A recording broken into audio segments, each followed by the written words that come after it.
नमस्कार, मी यामिनी महामुंडकर. हितगुजमध्ये तुम्हा सगळ्यांचं मनापासून स्वागत आहे. आज आपल्या स्टुडिओमध्ये आहे डॉक्टर राजीव निरवणे सर उपस्थित आहेत. सर, तुमचं स्वागत आहे झी 24 तासमध्ये. नमस्कार. डॉक्टर राजीव यांच्याबद्दल बोलायचं झालं तर डॉक्टर राजीव हे प्रख्यात बाल अस्थिरोग तज्ज्ञ, पीडियाट्रिक ऑर्थोपेडिक सर्जन म्हणून गेली 17 वर्ष कार्यरत आहेत. डॉक्टर राजीव यांनी त्यांचं MBBSचं शिक्षण BJ मेडिकल कॉलेज पुणे व ऑर्थोपेडिकमधील पदवी लोकमान्य टिळक मेडिकल कॉलेज सायन मुंबई येथून विशेष प्रावीण्यासह मिळवली आहे. तसंच डॉक्टर राजीव यांनी institute for paediatrics orthopaedic disorders Mumbai येथून बालरोग विषयक ऑर्थोपेडिक डिसऑर्डरचं स्पेशल असं शिक्षण घेतलंय. या शिक्षणामुळे त्यांनी जन्मजात अस्थिव्यंग, हाडांमधील जंतू संसर्ग आणि सेरेब्रल पाल्सी यांसारख्या असाध्य आजारांपासून रुग्णांना बरं केलंय. डॉक्टर राजीव यांचं बालरोग ऑर्थोपेडिक्स मधील कार्य त्यांच्या केवळ पुण्यातील ऑरेंज हेल्थ केअर पुरतं मर्यादित नाहीये. ते आपली अविरत सेवा दर शनिवारी वाशी, नवी मुंबई, पनवेल तसंच महिन्याच्या 3ऱ्या शुक्रवारी जळगाव आणि शनिवारी धुळे येथे गेल्या 14 वर्षांपासून देत आहेत. जास्तीत जास्त लहान मुलांना त्यांच्या हाडांच्या वेगवेगळ्या आजारांपासून लवकरात लवकर बरं करणं हेच डॉक्टर राजीव यांचं ध्येय आहे. सर, महत्त्वाचा विषय आहे लहान मुलांमधील हाडांची काळजी कशी घ्यायची आहे, त्याविषयी तुम्ही योग्य माहिती देणार आहे. तर सुरुवातीला एक महत्त्वाचा प्रश्न की ऑर्थोपेडिक स्पाइन सर्जरी, कृत्रिम सांधेरोपण यांसारख्या सुपर स्पेशालिटी ब्रांचेस सध्या उपलब्ध आहेत, पण तुम्ही तिकडे न जाता पीडियाट्रिक्स ऑर्थोपेडिकची निवड का केलीत? बेसिकली लहान मुलांचं जे विश्व आहे ते थोडंसं वेगळंच आहे. त्यांना होणाऱ्या आजारांविषयी ते स्वतः जास्त सांगू नाही शकत. खरं. आणि ते चॅलेंजिंग याच्यासाठी आहे की जे मूल स्वतःविषयी काही बोलू नाही शकत त्याचं निदान करायचं आणि त्याच्यावरती उपचार सजेस्ट करायचे आणि पालकांना ते उपचार कसे उपयोगी आहेत हे पटवून द्यायचं. ओव्हरऑल हा एक तसं म्हटलं तर थोडासा चॅलेंजिंग सब्जेक्ट आहे. आणि दुसरं की त्याची जी व्याप्ती आहे, लहान मुलांचे हे जे आजार आहेत हे समाजाच्या सगळ्या थरांमध्ये आढळतात. पण आपण असं म्हणूयात की जे लो सोशो इकॉनॉमिक ग्रुप आहे त्याच्यामध्ये ह्यांचे प्रॉब्लेम जास्त दिसतात आणि त्यांना माझा एक सामाजिक बांधिलकी म्हणा किंवा त्या अनुषंगाने मग मी या विषयाकडे माझा जास्त फोकस घेतला. बरं, हे वाक्य तुम्ही खूप महत्त्वाचं बोललात की लहान मुलांना कळत नाही आपल्याला काय त्रास झालाय, त्यामुळे त्यांची विशेष काळजी आपल्याला घेणं खूप महत्त्वाचं असतं. पण डॉक्टर, लहान मुलांच्या हाडांच्या रचनेमध्ये काही असा विशेष फरक असतो का मोठ्यांच्या कंपॅरेटिव्हला? कसं असतं, लहान मुलांची जी हाडं असतात ती सॉफ्ट असतात आणि एक्सरेवरती त्याचं जे दिसणं असतं ते कम्पेअर्ड टू ॲडल्ट्स, मोठ्या माणसांच्या जे हाडांची जी रचना असते त्याच्यामध्ये फरक तोच असतो की जो कोवळं सॉफ्ट कार्टिलेज हे एक्सरेवर दिसत नाही. मग त्याला जर काही मार लागला तर त्याचं निदान एक्सरेवरती होणं हे महत्त्वाचं असतं आणि ते तिथं मिस झालं तर पुढे त्यांना प्रॉब्लेम्स येतात. दुसरा अजून एक महत्त्वाचा फरक म्हणजे लहान मुलांची जी ग्रोथ सेंटर्स असतात ज्याला आम्ही फायसिस म्हणतो, या फायसिसमध्ये जिथनं वाढ होत असते हाडाची, त्या हाडाला जर वाढीच्या दरम्यान काही प्रॉब्लेम झाला, मग ते इन्फेक्शन असू दे, मार असू दे, तर त्याच्यामध्ये मग शॉर्टनिंग किंवा डिफॉर्मिटी म्हणजे पायामध्ये वाकडेपणा येणं, या सगळ्या गोष्टी त्यांना पुढे नंतर त्रास देऊ शकतात. बरं डॉक्टर, काही लहान मुलांना जन्मजात कॉमन कंजेनायटल म्हणजेच जन्मजात अस्थिव्यंगाचा देखील त्रास असतो, तर त्यावर उपचार करणं एक खूप मोठं म्हणजे अगदी लहान वयापासून त्यांच्यावर ते सगळे उपचार पद्धती सुरू होतात, तर त्यावरील उपचाराविषयी तुम्ही माहिती द्या. कसं असतं, जेव्हा बाळ जन्म घेतं ना तर पालकांच्या चेहऱ्यावरचा जो आनंद असतो, एखादी डिफॉर्मिटी दिसली की तेवढ्याच स्पीडने तो मावळतो. पण तसं उदास पालकांनी व्हायचं नसतं. आता त्यातली जर काही एक्झाम्पल द्यायची, जर क्लब फूट किंवा CTV आपण म्हणूयात, हा सगळ्यात कॉमन आहे. अगदी 1000 मुलांमध्ये साधारण 3 ते 4 मुलांमध्ये हा दिसतो. आणि दुसरा आजार आहे कंजेनायटल व्हर्टिकल टॅलस, की ज्याच्यामध्ये पंजाची दिशा ही बाहेरच्या बाजूला वळलेली असते. यात शिवाय हातामध्येही काही कंडिशन्स आढळतात ज्याला आम्ही रेडियल क्लब हँड म्हणतो, किंवा त्याच्यासोबत अंगठा नसणं, किंवा पंजामध्ये कन्स्ट्रिक्शन्स रिंग, पायामध्ये अजून व्यवस्थित वाढ न होणं, या सगळ्या गोष्टी जन्मजात त्या जेव्हा दिसतात तर त्यांना त्यावेळीच त्याचं निदान करून त्याच्यावरती जर योग्य उपचार केले तर ही मुलं अगदी नॉर्मल, आपण म्हणूयात की इतर मुलांसारखंच त्यांचं जीवन ते जगू शकतात. आता आपण चित्रामध्ये बघतोय की क्लब फूटमध्ये जो पंजा बाळाचा हात वळलेला आहे त्याच्यामध्ये एक पॉन्सेटी ट्रीटमेंट नावाची पद्धत असते.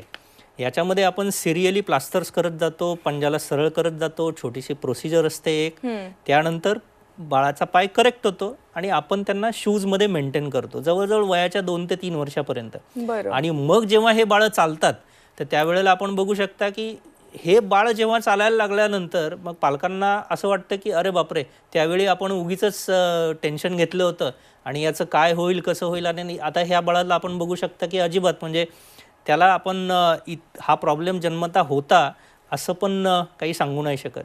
किंवा अजून बऱ्याचदा काय होतं की ही मुलं जेव्हा उपचार घेत असतात कधी कधी डिफॉल्ट होतात किंवा त्यांना समहाऊ ते माझ्यापर्यंत योग्य वेळेला पोहोचू नाही शकत. मग जेव्हा ते त्यांची वाढ थोडीशी जास्त झालेली असते अशा वेळी काय होतं की मग पंजा जो आम्ही सरळ केला होता मूल मध्येच गायब झालं ट्रीटमेंटमधनं, पालकांनी लक्ष नाही दिलं तर मग तो पंजा आतमध्ये यायला लागतो, चालताना त्यांची दिशा चेंज होते.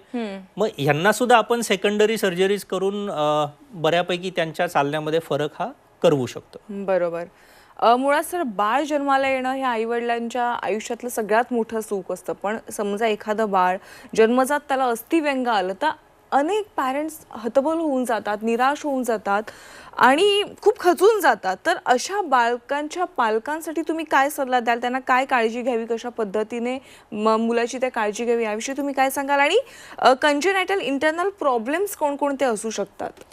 आता आपण जी उदाहरणं पाहिली ती बाळ जन्मल्यानंतर लगेच निदर्शनात येणारी त्यांना आम्ही कंजेनायटल एक्सटर्नल प्रॉब्लेम्स म्हणतो. पण कंजेनायटल इंटरनल म्हणजे काय की बाळाने जन्म घेतलेला असतो पण बाळ वाढीच्या दरम्यान आपल्याला नंतर काही अवस्थांमध्ये ते दिसायला लागतं. जसं की या 2 हाताची जी हाडं असतात ती वेगळी वेगळी नाही आहेत, ती चिटकलेली राहतात आणि मग बाळाच्या हाताचा वापर नीट ते करू नाही शकत. प्रसाद घे म्हटलं की ते हात असं नाही करू शकत, त्याला असं करायला लागतं. हा एक प्रॉब्लेम जेव्हा जाणवतो. किंवा दुसरा प्रॉब्लेम असतो बाळ जेव्हा चालायला लागतं त्यावेळेला नॉर्मल जर पंजाचा शेप असायला पाहिजे, जशी डायरेक्शन असायला पाहिजे तशी न करता ते वाकडं करून चालायला लागतं. आणि मग जेव्हा पालकांच्या लक्षात येतं की अरे याला प्रॉब्लेम आहे आणि मग त्यावेळेला एक्सरे काढला जातो तर तो हिपचा सांधा जो आहे तो हा सटकलेला आहे. बरं, आता पालक ॲक्च्युली काही चाणाक्ष पालक मात्र याचं निदान थोडंसं एक चांगल्या पद्धतीने स्वतःसुद्धा करू शकतात. जसं की आपण बघतो की ते बाळाचे पालक आपल्याला बघतात आहे की हाताची मुवमेंट कशी आहे, मग मुवमेंट पूर्ण होत नाहीये म्हणजे काहीतरी प्रॉब्लेम आहे. आणि मग यांना जेव्हा किंवा चालताना जसं बघतोय आपण की ती पायाची दिशा बाहेर जाते, पण जेव्हा आम्ही त्या पालक जेव्हा त्यांना बघतात आणि पाय फाकवल्यानंतर अरे डावी मांडी टेकतच नाहीये, उजवी मांडी टेकती आहे म्हणजे काहीतरी प्रॉब्लेम आहे. आता या वयामध्ये जर बाळ माझ्याकडे आलं तर त्याला केवळ आणि केवळ एक छोटासा बेल्ट आहे ज्याच्यामध्ये तो सांधा बसवला जाईल. म्हणजे जेवढं इथून पुढे लेट बाळ माझ्याकडे येईल तेवढी आजाराची तीव्रताही वाढते आणि त्याच्यावर जे उपचार त्याची पण तीव्रता वाढते, सोबत खर्च तर वाढणारच आहे. तर चाणाक्ष पालक काही ह्या गोष्टींकडे लक्ष जर त्यांनी दिलं तर त्याचं ते निदान स्वतः पण थोडंसं त्याला बाळाला मदत होऊ शकते त्याची. खरंय. आणि डॉक्टर सध्या जीवनशैलीमध्ये इतके बदल झालेले आहेत त्यामुळे अनेक आजार उद्भवत आहेत. म्हणजे पूर्वी होतं की अडल्ट्सला जास्त आजार व्हायचे पण आता लहान मुलांना जन्मजातच अनेक आजार होताना दिसतात आणि ते पण नवनवीन प्रकारचे.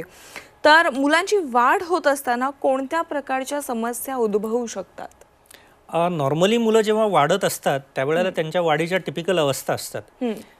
बोईंग ऑफ लेग्स म्हणजे पायामध्ये ही जी गॅप आहे ही साधारण 2 वर्षापर्यंत राहते. मग त्यानंतर गुडघे जवळ येतात, पाय दूर होतात. हे होतं 2 ते 4 वयामध्ये आणि मग 4 ते 6 मध्ये हाडांची वाढ व्यवस्थित प्रकारे होते. पण या दरम्यान जर त्यांना काही प्रॉब्लेम्स आले ज्याच्यामध्ये सगळ्यात महत्त्वाचं असतं व्हिटॅमिन डीची कमतरता, मुलं उन्हात जात नाहीत, हाडं सॉफ्ट बनतात आणि मग अशा वेळी काय होतं की ज्या स्थितीमध्ये त्याला व्हिटॅमिन डीची कमतरता आली तिथेच ते होतं. म्हणजे हे बोईंग जे 2 वर्षाला करेक्ट व्हायला पाहिजे ते झालंय. आता बाळ 4-5 वर्षाचं झालंय तरी पायामध्ये प्रॉब्लेम आहे. किंवा हे नॉकिंग करेक्ट व्हायला पाहिजे ते पण तसंच परसिस्ट राहिले.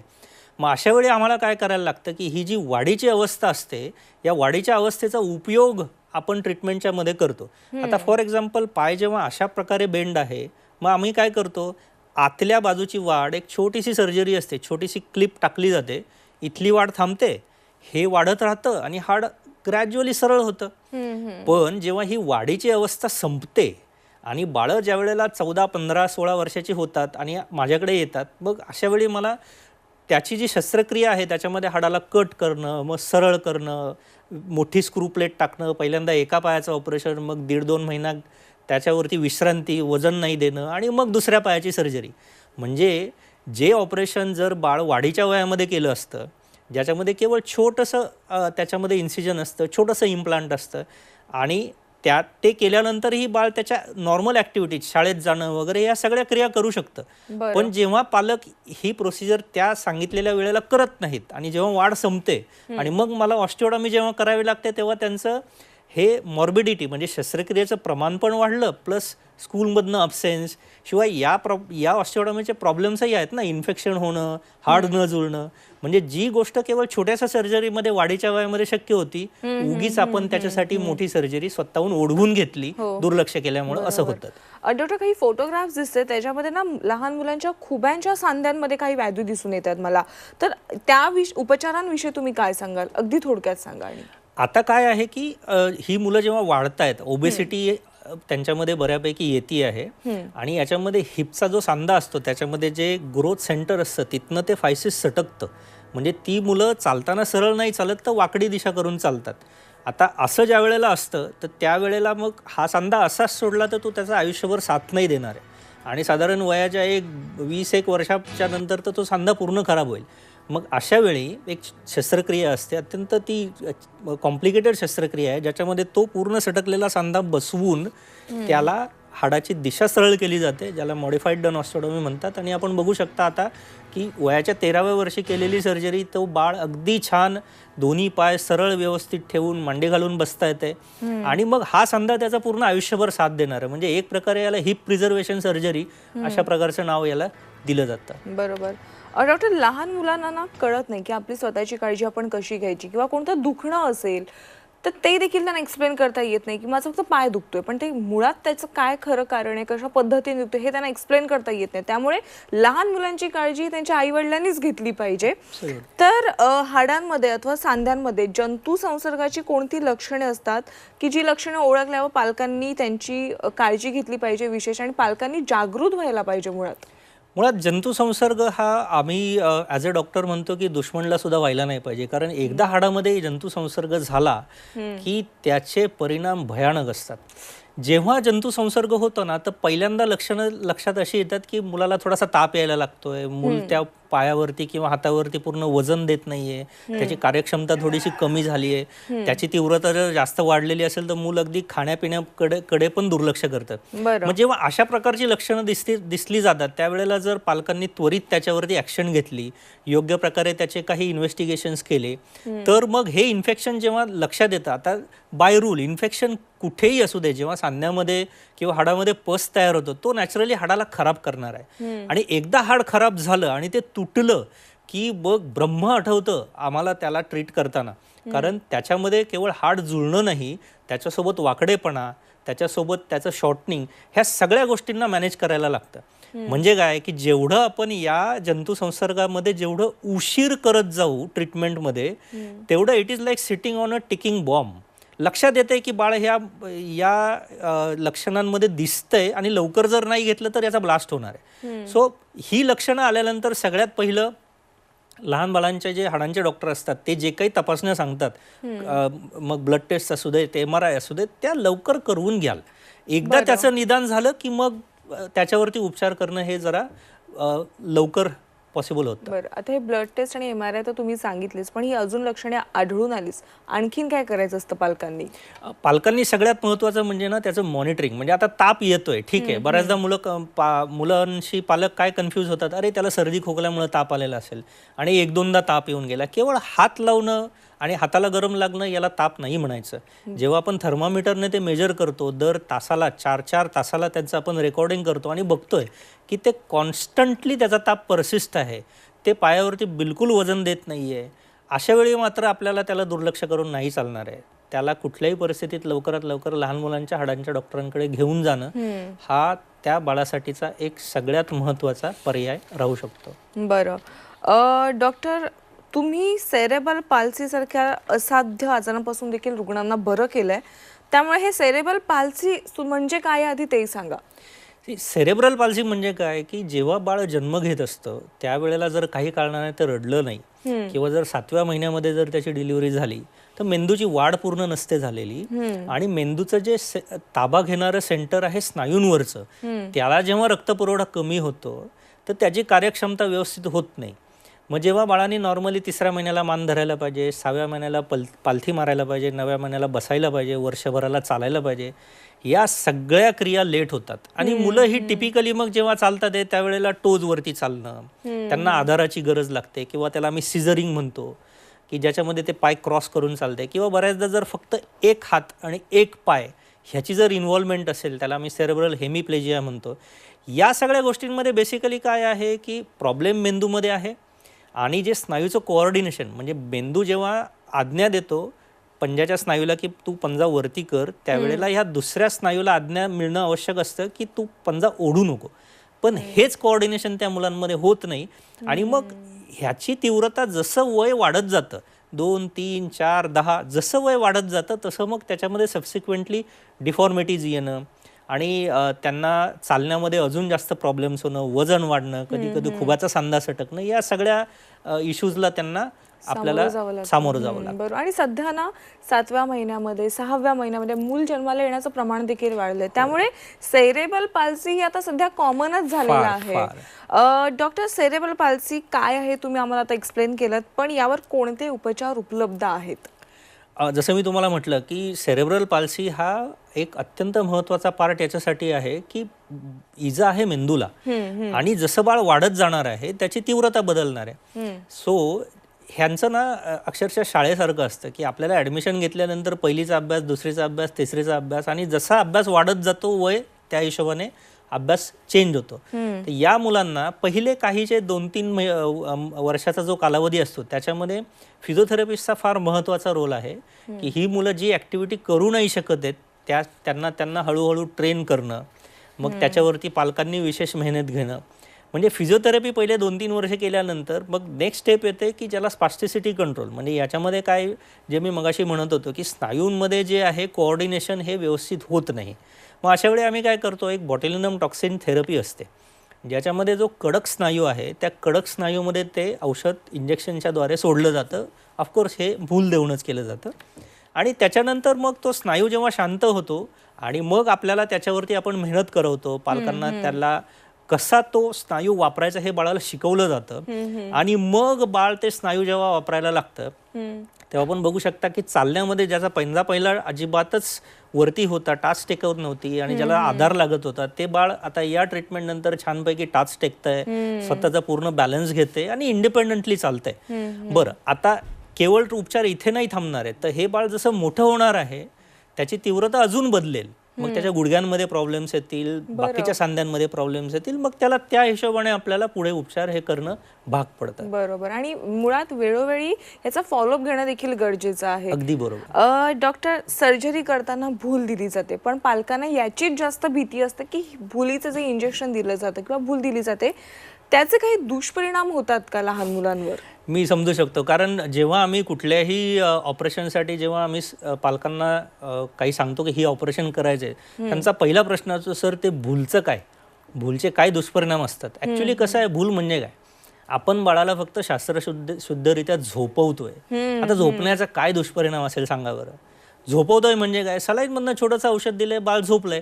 मला हाताची सर्जरी करायची, आजकाल भूलतज्ञांच्या किंवा भूलशास्त्रामध्ये एवढी प्रगती झाली आहे की मला फक्त जर हाताची सर्जरी करायची तर फक्त हात बधीर केला जाईल, पायाची सर्जरी करायची तर फक्त पाय बधीर केला जाईल, पण सोबत बाळाला फक्त झोपवण्याचं औषध दिलेलं असतं. त्याचे काही दूरगामी परिणाम होणं हे इम्पॉसिबल आहे. म्हणजे तो अक्षरशः बाळबोध प्रश्न म्हणूया ना, असंच मला म्हणावं लागेल. पण एक मिथ तयार झालेली आहे की भुलीच्या इंजेक्शनचे किंवा भुलीचे जे औषध देतात त्याचे दुष्परिणाम होतात, पण तसं नाहीये. बरोबर. डॉक्टर, जाता जाता एक सगळ्यात महत्त्वाचा प्रश्न की लहान मुलांच्या पालकांसाठी तुम्ही काय संदेश देऊ इच्छिता, कशा पद्धतीने त्यांची काळजी घेतली पाहिजे? सुरुवातीला जसं मी सांगितलं की ही मुलं स्वतःविषयी बोलू नाही शकत, स्वतःच्या आजाराविषयी सांगू नाही शकत, आणि जेव्हा त्यांना आम्ही काही उपचार करायचे आहेत, आता पालक जेव्हा माझ्याकडे येतात त्यावेळेला त्यांचं सगळ्यात पहिल्यांदा काय असतं की माझ्या बाळाला काही झालं नाही पाहिजे. म्हणजे ते विचार करतात ते हृदयात. बाळाच्या आजाराविषयीची शास्त्रशुद्ध माहिती कोणाला आहे? मला. मग मला काय करावं लागतं की त्याला काय लागणार आहे त्याची पूर्ण सांगड घालून, म्हणजे हृदय आणि मन या दोघांची मला सांगड घालून आणि बुद्धीचा विचार करून त्यांना पालकांना हे पटवून द्यावं लागतं ॲज देअर लॉयर, की बाबा मला हा प्रॉब्लेम आहे आणि याच्यासाठी मला हे उपचार करणं जरुरी आहे. सो जे मूल स्वतःविषयी निर्णय नाही घेऊ शकत, पालकांनी त्याच्याविषयी निर्णय जेव्हा घेण्याची पालकांमध्येही पूर्ण क्षमता नसते, अशा वेळी हे लहान मुलांचे जे ऑर्थोपेडिक सर्जन्स माझ्यासारखे आहेत ते जेव्हा निर्णय घेतात, तर माझं पालकांना एवढीच विनंती असेल की कृपया त्या जो काही निर्णय दिलेला आहे त्याला तुम्ही अगदी योग्यरित्या फक्त फॉलो करा, कारण आम्ही जो निर्णय देतोय हा बाळाचं पूर्ण आयुष्य बदलवणारा निर्णय आहे आणि मग तो पॉझिटिव्हली घ्यायचा की निगेटिव्हली घ्यायचा तुम्ही जसं घ्याल त्याच हिशोबाने ते तो रिझल्ट दिसेल. नक्कीच डॉक्टर, आज तुम्ही हितगुजमध्ये आलात आणि छोट्यांच्या हाडाची मोठी गोष्ट या विषयावर योग्य माहिती दिलीत, पालकांना योग्य सल्ला दिलात, त्याबद्दल तुमचे मनापासून आभार आहेत. धन्यवाद. धन्यवाद. हितगुजमध्ये वेळ झाली आज इथेच थांबण्याची. ताज्या घडामोडींसाठी तुम्ही पाहत राहा झी 24 तास.